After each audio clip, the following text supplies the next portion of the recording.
should be able to close up this hole.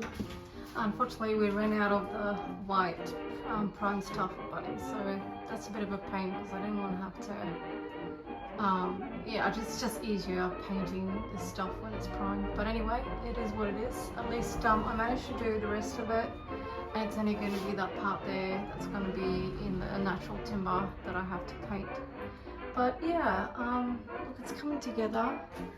Still have to line that. I'm hoping that I can start lining that tomorrow.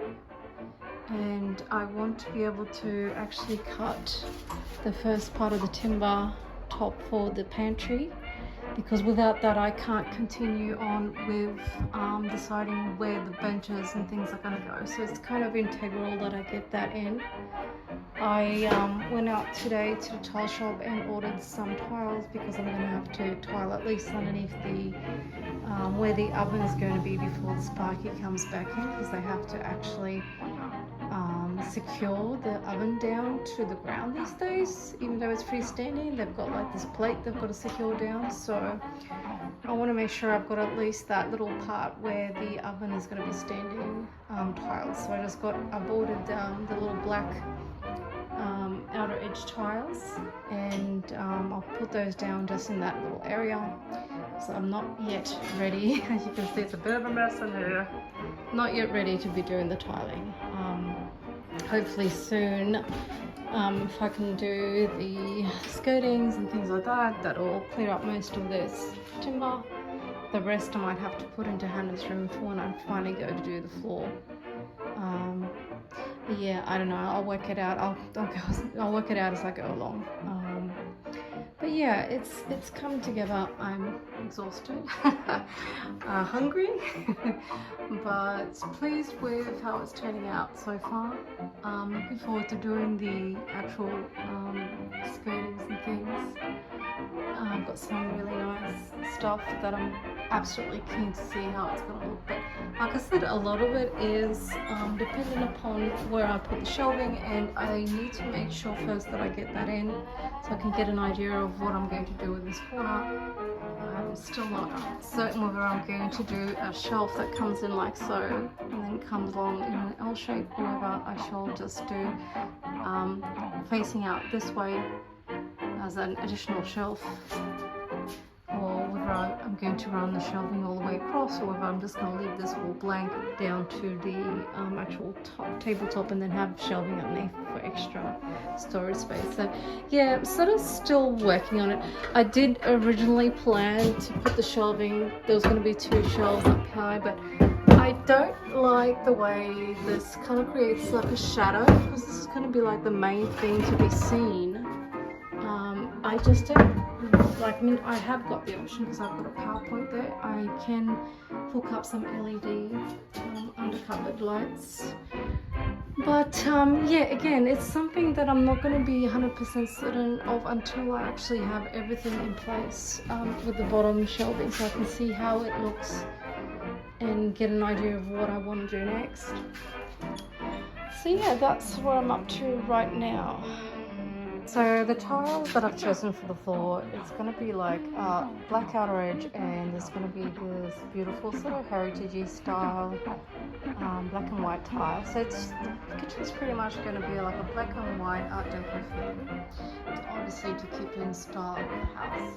But I decided that I felt like the pantry just needed a splash of colour. So this little section here where it sort of goes in a little bit, I am going to actually tile that because the timber there is not so pretty.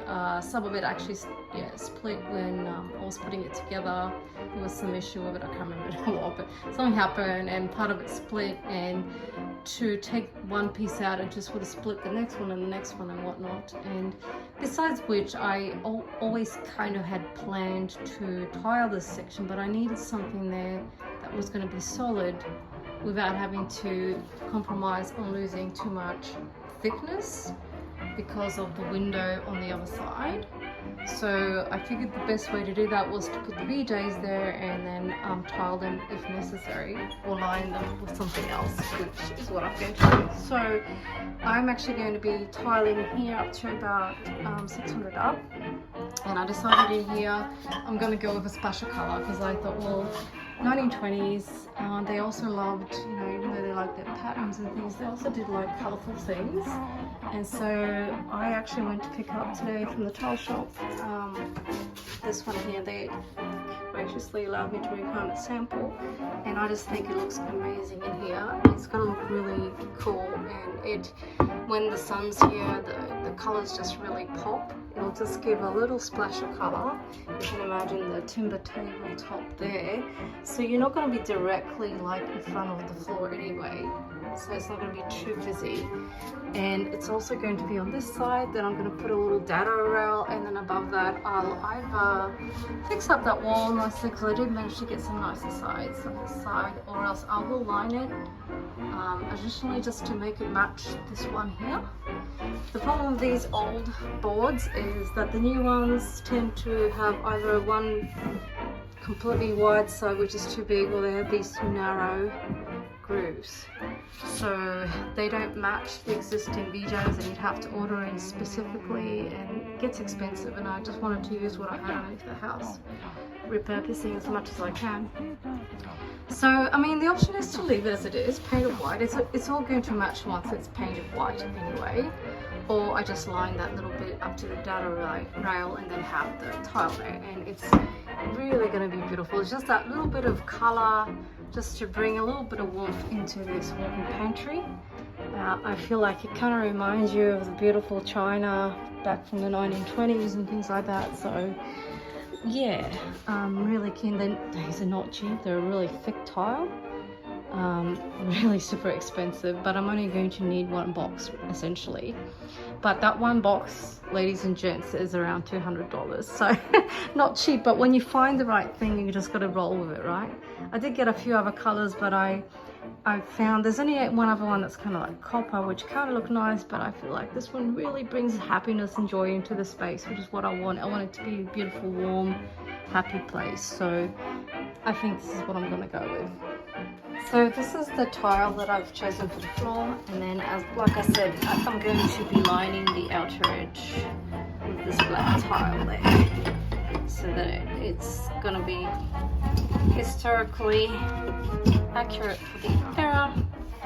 So that'll be that, and then the rest of the kitchen will basically be white, and I have chosen another beautiful feature tile for the white of the kitchen, which will just be a beautiful pattern of flowers. And yeah, it's going to look amazing once it's done. I can't wait to see it. That's going to be the fun part, I reckon, is getting all the feature tiles in and things like that. So fun part, hard part.